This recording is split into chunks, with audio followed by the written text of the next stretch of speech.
अस्सलाम वालेकुम वरहमतुल्लाहि वबरकातुहू। जय भीम की सियासत में, महाराष्ट्र के पॉलिटिक्स में एक तब्दीली लाने की बहुत बड़ी ज़रूरत है और मेरा ये मानना ये है कि जो काम बाड़ा साहब कर रहे हैं, जो बहुजन वंचित समाज को जोड़ने का काम कर रहे हैं, इसमें हम तमाम को उनकी मदद करनी चाहिए।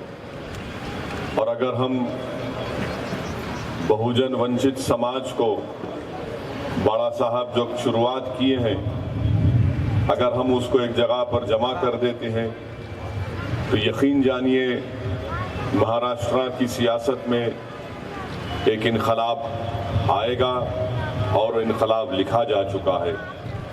मेरी आप तमाम से गुजारिश है कि जब से एक प्लेटफॉर्म पर मैं और बाड़ा साहब आए हैं, जब शोलापुर में बाड़ा साहब की सभा हो रही थी, 11 तारीख को हैदराबाद में मेरे इलेक्शन की पोलिंग थी हैदराबाद की, मुझे बाड़ा साहब ने कहा कि आपको शोलापुर आना पड़ेगा।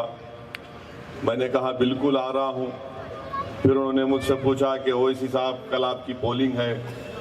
मैंने कहा बाड़ा साहब मुझे अपनी पोलिंग की फ़िक्र नहीं है, मुझे इस बात की फ़िक्र है और ख्वाहिश है कि आप शोलापुर का इलेक्शन जीत कर हिंदुस्तान के पार्लियामेंट में जाएं। मैं शोलापुर को गया और शोलापुर के जलसे में मैंने बाड़ा साहब को अपने हाथों से उठा लिया और वो तस्वीर इतनी तकलीफ़ पहुंचाई उन बड़े बड़े समाज के लोगों को। कई लोगों ने मुझे फ़ोन करके पूछा कि तुमको क्या हो गया। मुझसे कई लोगों ने पूछा कि ओवैसी तुमको क्या हो गया कि तुमने प्रकाश अंबेडकर को अपने हाथों से उठा लिया। मैंने कहा साहब हमने बरसों 70 साल कांग्रेस को अपने कंधों पर उठाकर उनको कभी दिल्ली तो कभी महाराष्ट्र का चीफ मिनिस्टर, प्राइम मिनिस्टर बनाया। अब हमारे कंधे अब तुमको उठाने के लिए तैयार नहीं है, क्योंकि हमने ज़रूर तुमको अपने कंधों पर उठाकर इख्तिदार की कुर्सियों पर बिठाया, कभी तुमको प्राइम मिनिस्टर बनाया तो कभी तुमको चीफ मिनिस्टर बनाया तो कभी तुमको एमपी बनाया, एमएलए बनाया, कॉरपोरेटर बनाया, सरपंच बनाया, क्या क्या बनाया तुमको, मगर तुम इतना बन गए कि हम वहीं के वहीं फ़कीर बने रहे। इसीलिए हमने अब फैसला कर लिया है कि अब हम जालिमों का साथ नहीं देंगे। हम कमज़ोरों और मजलूमों के लीडर बाड़ा साहब को अपना लीडर बनाकर इंशाअल्लाह ताला उनके साथ काम करेंगे। मैं आपको इस बात का वादा कर रहा हूँ कि हमारी ये लड़ाई, हमारा ये साथ सिर्फ एक पॉलिटिकल इलेक्शन के लिए नहीं है, बल्कि मैं आपसे वादा कर रहा हूँ कि इंशाअल्लाह ताला अल्लाह जब तक असदुद्दीन ओवैसी को जिंदा रखेगा, मैं बहुजन वंचित समाज के इंसाफ के लिए लड़ाई लड़ता रहूँगा और आपको साथ देता रहूँगा। ये तो पहली शुरुआत है, ये तो पहला कदम हमने आगे बढ़ाया है।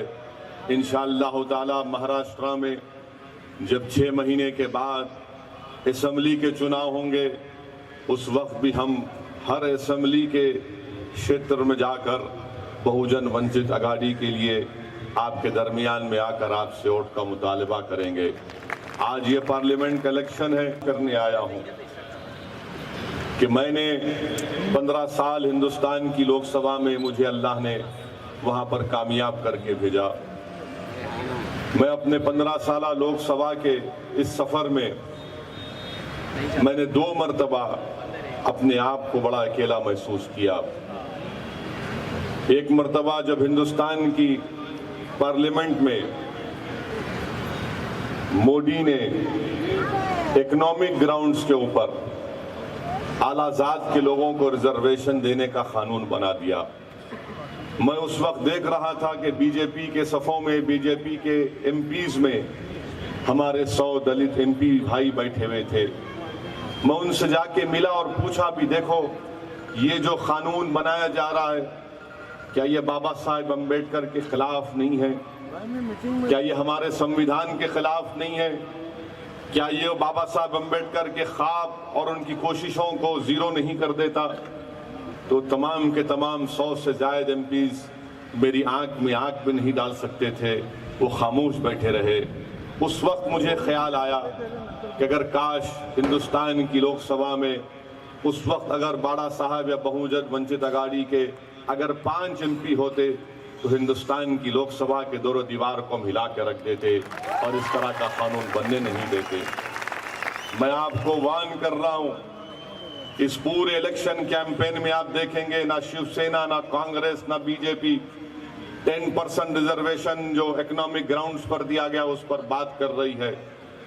मैं आपको वार्न कर रहा हूं, अगर हम इन पार्टीज को नहीं रोकेंगे तो याद रखो 10 साल 15 साल के अंदर ये तमाम रिजर्वेशन खत्म कर दिया जाएगा और मुल्क में एक ऐसा माहौल बनाया जाएगा और लोगों से कहा जाए मरने के बाद तो बहुत स्टैचू बन जाएंगे, मरने के बाद तो बहुत सी रोड बन जाएंगी उनकी नाम से, मगर जिंदा रहे जब तक उनकी इज्जत करो, उनकी कदर करो, उनकी अहमियत को जानो, उनको कामयाब करो।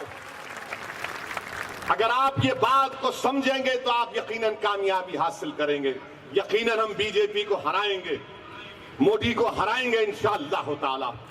और 23 मई को जब नतीजा आएगा आप देखेंगे मोदी प्रधानमंत्री नहीं रहेगा, इंशाअल्लाह ताला मोदी हिंदुस्तान का एक्स प्राइम मिनिस्टर बनेगा उस दिन इंशाअल्लाह।